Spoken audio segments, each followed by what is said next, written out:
Assalamualaikum warahmatullahi wabarakatuh. Kembali lagi dengan saya Rifki Fikri. Kali ini kita akan membahas bagaimana sih caranya ketika kita ingin membeli motor bekas, motor second yang berkualitas, yang gak bikin kantong kita jebol gitu ya. Nah, karena banyak sekali kasus di luar sana, bahkan banyak sekali kasus-kasus tetangga-tetangga saya yang ketika membeli motor itu setelah seminggu, sebulan, banyak sekali yang ngeluh, ini motornya gini, ini motornya gitu. Wah, banyak sekali gitu ya yang membeli motor bekas tapi malah kejebolan, malah bikin kebobolan isi dompetnya gitu ya.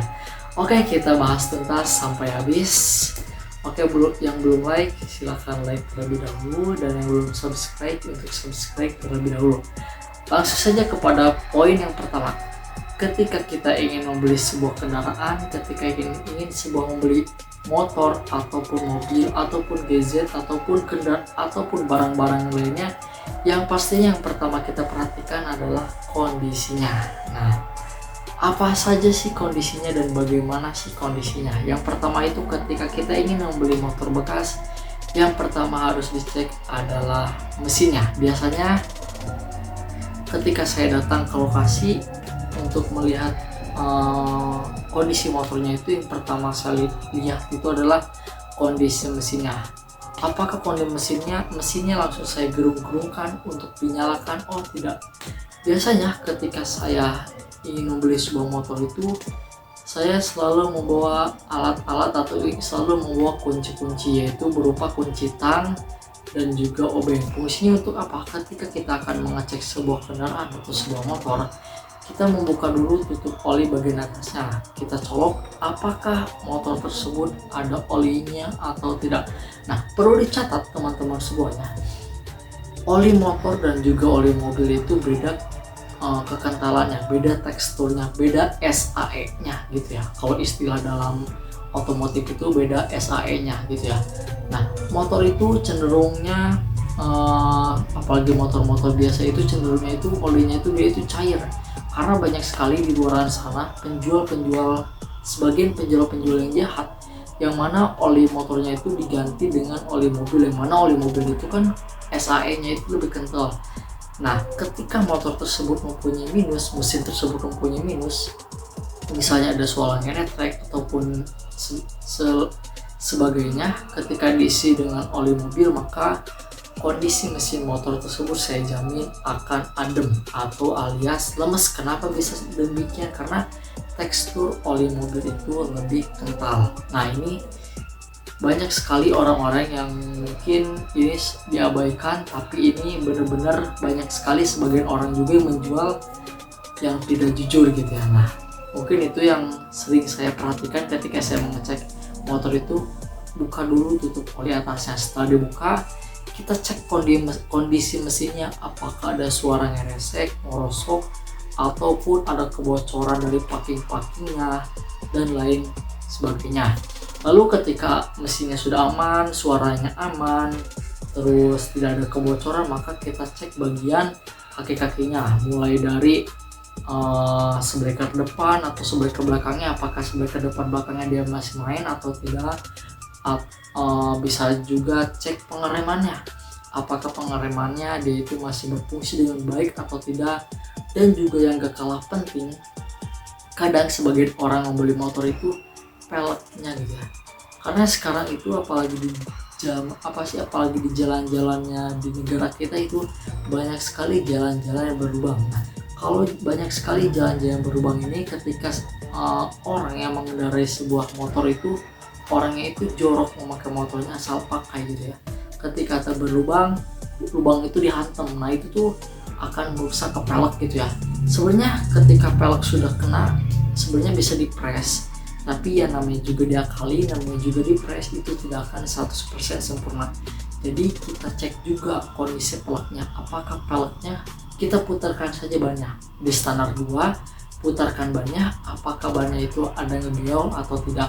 Kalaupun ada yang ngegeol, itu ada dua kemungkinan, bisa jadi dari peleknya ataupun dari pemasangan bannya yang kurang rata gitu ya. Nah, ketika bagian suspensinya udah dicek, kaki-kakinya aman, remnya aman, terus dari peleknya aman, maka kita cek bagian kelistrikannya. Ini nggak kalah penting gitu ya. Ketika sudah mengecek mesin, sudah mengecek suspensi, kelistrikannya juga wajib kita cek. Kita cek apakah starternya dia itu masih bisa berjalan normal atau dia hanya bisa kickstarter atau disela saja. Kita cek juga bagian kelistrikannya dari mulai lampu, sen, klakson, apakah dia berfungsi baik atau tidak. Nah, itu poin pertama kalaupun kita ingin membeli motor bekas yang harus kita perhatikan. Poin yang kedua yang harus kita perhatikan, mungkin ini bisa jadi kebalik gitu ya, antara poin ke-1 dengan poin yang kedua. Poin ke-1 itu tadi kondisi motornya, dan poin kedua ini merupakan dokumennya. Mungkin ini gak kalah penting, bahkan ini yang paling penting gitu ya dalam sebuah kendaraan, baik itu motor maupun mobil. Kita harus menanyakan terlebih dahulu apakah STNK-nya ada, BPKB-nya ada, fakturnya ada, dan juga sertifikatnya ada. Mungkin yang harus kita wajibin ada itu adalah STNK dan juga BPKB-nya.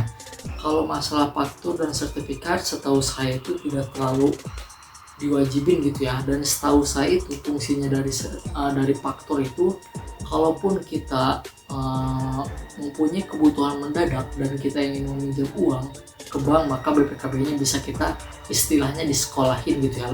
BPKB-nya ditahan di bank dan kita meminjam uang. Nah, setahu saya itu fungsi dari faktur kendaraan itu begitu gitu. Mungkin ada fungsi-fungsi lainnya yang mungkin yang nonton juga bisa lebih paham gitu ya. Nah, yang harus kita pentingin dan harus kita tekankan merupakan STNK dan juga BPKB-nya. Di zaman sekarang ini banyak sekali beredar STNK dan juga BPKB palsu. Mungkin bisa teman-teman cek antara STNK dan juga BPKB yang palsu dan yang asli bagaimana. Mungkin di konten-konten yang lainnya sudah pernah dijelaskan oleh konten-konten orang lain, bisa kalian cek bagaimana sih domainnya STNK BPKB yang asli dan juga yang palsu. Dan gak kalah penting, di dalam STNK BPKB tersebut ada yang namanya nomor rangka dan juga nomor mesin. Nah, ini biasanya selalu terlupakan. Bukan selalu terlupakan, kadang ada sebagian orang yang ngerti dan kadang ada sebagian orang yang teliti gitu ya. Buat sebagian orang yang teliti, ketika ingin membeli motor, harganya sudah cocok, barangnya sudah cocok, pasti dia akan mengecek nomor rangka dan juga nomor mesinnya. Ini sangat-sangat fatal juga. Kadang ketika kita mempunyai surat tapi nomor rangka atau nomor mesinnya itu dapat ukiran, itu percuma saja, itu bisa terhitung dengan motor bodong. Pernah ini kealamin oleh saya ketika beberapa bulan yang lalu saya membeli sebuah kendaraan, membeli sebuah motor, dan itu merupakan keteledoran saya sendiri. Suratnya lengkap, kondisi motornya bagus, dan ketika saya sudah nyampe rumah, saya cek nih nomor rangka nomor mesinnya, oh udah akur gitu ya. Pas saya teliti lagi, pas saya tilik-tilik lagi, ternyata si nomor rangkanya itu dia bengkok. Misalnya nih nomor rangka tuh ada 10 angka, 1, 2, 3, 14 sampai 10. Nah, ternyata pas saya dilihat ditilik, dibindik tuh, angka 7-nya misalnya agak ke atas sedikit. Nah, ini jadi was-was buat saya pribadi. Ketika itu saya menanyakan kepada pihak kepolisian dan juga pihak yang cek fisik di bagian perpajakan, dan ternyata motor tersebut yang asalnya itu awalnya itu dia itu motor bodong. Lalu si penjualnya itu membeli surat-surat motornya gitu ya. Nah, membeli surat-surat motor orang lain dan dikawinkan, lalu nomor rangkanya itu dia ukir kembali. Nah, ini merupakan salah satu kejahatan orang-orang yang menjual motor bekas gitu ya. Ini jadi pelajaran buat saya juga gitu ya. Jadi ketika kita ingin membeli motor bekas itu, cek juga kondisi motornya, cek juga surat-surat, keabsahan surat-suratnya. Gak kalah penting nomor rangka dan juga nomor mesinnya juga bisa kita cek. Berbicara tentang pengalaman, bedanya nomor rangka, nomor mesin yang asli dan juga palsu, setahu saya itu ketika saya mengobrol dengan bagian cek fisik perpajakan itu, nomor rangka, nomor mesin yang asli itu dia angkanya itu dari ujung ke ujung itu dia itu lurus. Nggak ada yang namanya bengkok ke atas, nggak ada yang namanya bengkok ke bawah. Dia itu lurus, sejajar. Dan si ukiran-ukirannya itu dia rapih dan juga kasar ketika kita geretin. Bukan geretin. ketika kita gusur kuku kita di atas nomor rangka atau nomor mesin, dia itu kasar kesannya, bukan lemes. Nah, itu ciri-ciri dari nomor rangka atau nomor asli yang asli itu ketika saya mengobrol dengan bagian perpajakan yang bagian cek fisik kendaraan bermotor gitu ya. Kata beliau itu begitu, karena sekarang itu banyak sekali kasus-kasus motor-motor yang kehilangan, lalu surat-suratnya dibeli dan juga dikawin-kawinkan nomor rangka dan juga nomor mesinnya. Nah, ini harus hati-hati gitu ya. Kalaupun kita udah teledor membeli motor tersebut terus kita ingin isikan pajaknya, itu katanya itu bisa masuk hukuman sampai denda berjuta-juta. Nah, kita yang membeli, kita yang teledor, kita yang bakal didenda. Nah, makanya kita membeli motor bekas itu kita harus benar hati-hati. Lalu yang selanjutnya yang harus kita perhatikan adalah harganya. Nah, ketika kita ingin membeli motor bekas tersebut, kita harus meriset harganya. Apa sih fungsinya dari meriset harganya? Kita bisa bandingkan harga motornya. Misalnya ada yang menjual motor dengan harga kisaran 5 juta.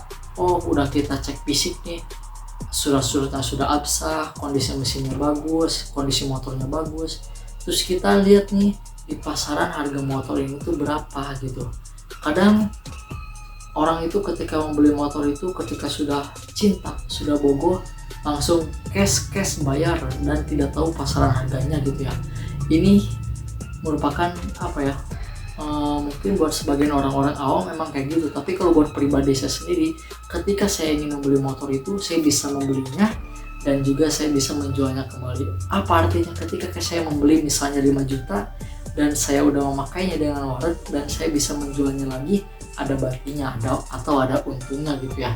Nah, jadi kita itu harus bisa meriset harganya juga, dan gak kalah penting kita harus tahu lokasinya itu di mana. Jangan sampai kita udah dapat harga bagus, kondisi bagus, motornya katanya bagus, tapi lokasinya itu jauh gitu ya. Kadang ketika kita membeli motor jauh itu, pengalaman saya banyak sekali orang-orang yang menjual itu tidak jujur. Ketika ditelepon saya bilang, "Pak, ini kondisi motornya bagus." Dia bilang jawabnya bagus, nggak bakal ngecewain, mesin adem, tenaga enak. Pas dicek udah jauh-jauh, saya dari Purwakarta ke Subang, daerah Ciasem. Astagfirullah, dibilang motor bagus, mesin adem. Nyampe sana tuh motornya kondisinya mati. Yang katanya bilangnya motornya pernah sering dipakai, tadi siang dipakai motornya. Dan ketika saya cek di tengah perjalanan, sudah saya cash, pas saya buka bodi depannya, lah ini ketahuan ngebohong gitu. Katanya motornya siangnya dipakai dan kondisinya pas saya beli kondisi mati. Pas saya cek bodi depannya dibuka, kabel-kabelnya putus, nggak ada yang nyambung ke bagian sepul, nggak ada yang nyambung ke bagian CDI, nggak ada yang nyambung ke bagian kiprok, nggak ada yang nyambung ke bagian kontak. Nah ini ya, itu mah pengalaman saya. Tapi ketika saya membeli motor di Subang itu, saya juga sudah kalkulasi. Saya membeli segini, kondisi mati, oh nyervisnya segini, karena saya sudah ada tebakan. Nah ini mungkin buat teman-teman semua, ketika membeli motor juga harus bisa dikalkulasikan dengan kondisi motornya, jauhnya segimana, bisa kita kalkulasikan. Lalu yang gak kalah penting, poin selanjutnya itu kita itu harus tahu histori penjualnya. Karena banyak sekali kejadian sekarang itu ketika orang COD motor, bahkan terulang-ulang kembali. Teman saya, tetangga saya ketika COD motor, misalnya nih, orang ini tuh punya motor dan orang ini ingin membeli motor. Nah, antara orang ini dan orang ini tuh ingin bertemu di tengah-tengah alias COD. Dan kedua orang ini tuh tidak tahu, dan taunya hanya semisal lewat Facebook. Ya namanya juga lewat media sosial gitu ya, kita tidak tahu orang ini berniat positif ataupun negatif. Karena banyak sekali pengalaman sekarang itu ketika COD itu malah motornya dibawa kabur dan juga kena hipnotis. Nah makanya ketika saya ingin membeli motor itu, saya selalu melihat jejak Facebooknya, jejak digitalnya. Oh dia masuk Facebook pada tahun berapa, oh di jejak digital dia di Facebook bagaimana. Kan sekarang di Facebook itu ada penilaian gitu ya, ada ratingnya gitu ya. oh rating dia di Facebook bagus, oh rating dia kayak gini-gini, oh komentar dia gini-gini. Nah, saya ketika membeli motor itu apalagi perjalanan jauh, saya selalu melihat histori orang yang terlebih dahulu agar tidak terulangnya kejadian-kejadian orang-orang di luar sana gitu ya. Nauzubillahimindzalik. Nah, selanjutnya ketika semua poin-poin itu sudah terrealisasikan dari kondisi motornya, dokumennya, harganya, sama histori penjualnya, maka kita tes kondisi motornya gitu ya. Bisa kita uji coba. Kalau misalnya motor gigi, bisa kita cobanya itu dengan cara pelan-pelan, karena banyak sekali orang-orang yang ketika mengetes uji coba motor itu di jalan itu, misalnya motor gigi 1, 2, 3, 4 langsung melesat gitu ya. Nah itu tuh gak ngotak gitu ya, gak masuk akal gitu ya. Ngapain gitu ngecek motor harus dengan kencang-kencang gitu ya.